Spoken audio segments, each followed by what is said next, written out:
Brahma Kumari meditation care of address.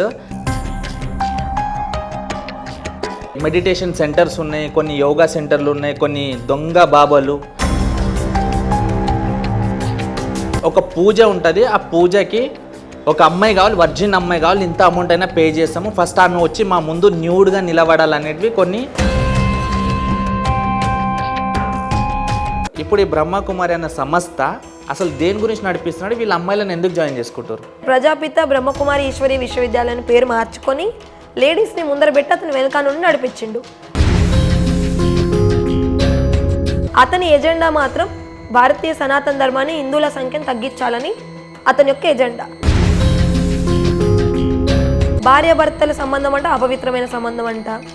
అంటే ఇప్పుడు వీళ్ళందరూ పుట్టింది వాళ్ళ అమ్మ నాన్న, మరి భార్యాభర్తల సంబంధం ఉంటేనే కదా పుట్టిరు. అంటే వీళ్ళు నన్ను ఇంజెక్షన్ల ద్వారానో, సైకలాజికల్ మెడిసిన్స్, పాలల్లోనో, ఫుడ్లోనో ఏదో ఒక రకంగా ఇచ్చేసి ఏం చేస్తారంటే మెంటల్లీ అన్కాన్షియస్, అంటే జస్ట్ అట్లా ఒక బ్రతుకునే సెవెన్లాగా ఉంచుతారు. అట్లా చాలామందిని చేశారు వీళ్ళు.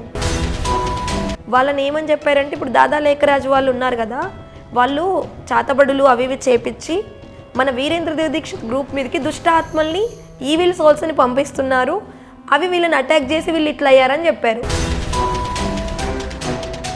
ఇప్పుడు బ్రహ్మకుమారి అనేది మెడిటేషన్ సెంటర్ ఏదైతే ఉందో, ఆ బ్రహ్మకుమార్ అనేది పేరు అది మనిషిదా, వాళ్ళకి వాళ్ళు అది బ్రాండ్గా క్రియేట్ చేసుకుర్రా, లేకపోతే ఆ పేరు గల మనిషి ఉండి చచ్చిపోతే ఆయన పేరు పెట్టిరా?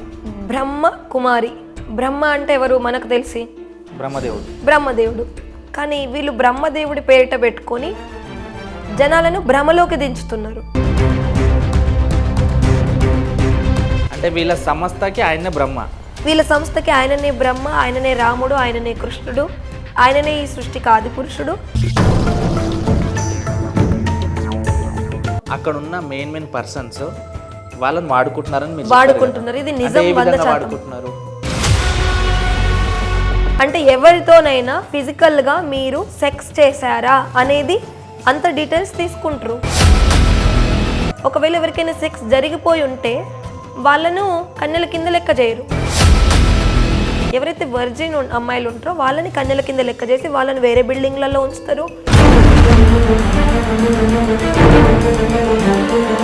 అంటే మిమ్మల్ని నా గురు దగ్గర పంపించారా? అవును, పొమ్మని. అంటే ఎట్లా చెప్పి పంపిస్తారు ఆయన దగ్గరికి? మీకు బాబా కలుస్తారు. అంటే బాబా దగ్గర నీకేమన్నా, సో వాళ్ళు పెట్టిన ఫుడ్లో మీకు టేస్ట్ ఏమైనా చేంజ్ అనిపిస్తుండేనా? వాళ్ళ ఫుడ్ తిన్నప్పటి నుండి మేము మా ఇంట్లో వాళ్ళ మాట వినడం మానేస్తున్నాం. మా ఇంట్లో అమ్మ నాన్నకి ఎగెనిస్ట్ అయినాం మేము పిల్లలు. వీరేంద్రదేవ్ దీక్షిత్ దాన్ని కొడితే తల్లిదండ్రుల బాధ కనబడుతుంది. సరే, మీరు ఆల్మోస్ట్ 2018లో బయటకు వచ్చారంటే ఇప్పుడు ఎంత, ఇది 6 years అవుతుందా బయటకు వచ్చి? మరి 6 years లేదు, ఇప్పుడే మీరు ఇంటర్వ్యూలు ఎందుకు ఇస్తారు? 2018లో నేను బయటకు వచ్చిన తర్వాత వాళ్ళు ఏం చెప్తారంటే, మీకు నెక్స్ట్ జన్మల్లో జన్మలకు రాజులుగా, అంటే సత్యయుగం త్రేతాయుగంలో దేవతలు అవుతారు మీరు. దేవతలుగా మేము చేస్తాము అంటే శివుడే వీళ్ళ లోపల ప్రవేశించి చేస్తాడంట. ద్వాపర కలియుగాల్లో రాజులు అవుతాం. ఓకే, అదంతా జరగాలంటే మీరు ఇప్పుడు ఈ జన్మను దీనికి మొత్తం త్యాగం చేయాలి, ఈ గురువు చెప్పినట్టే వినాలి. మీ చెల్లికి మీ అన్నయ్యకి మ్యారేజ్ అయిపోయిందా?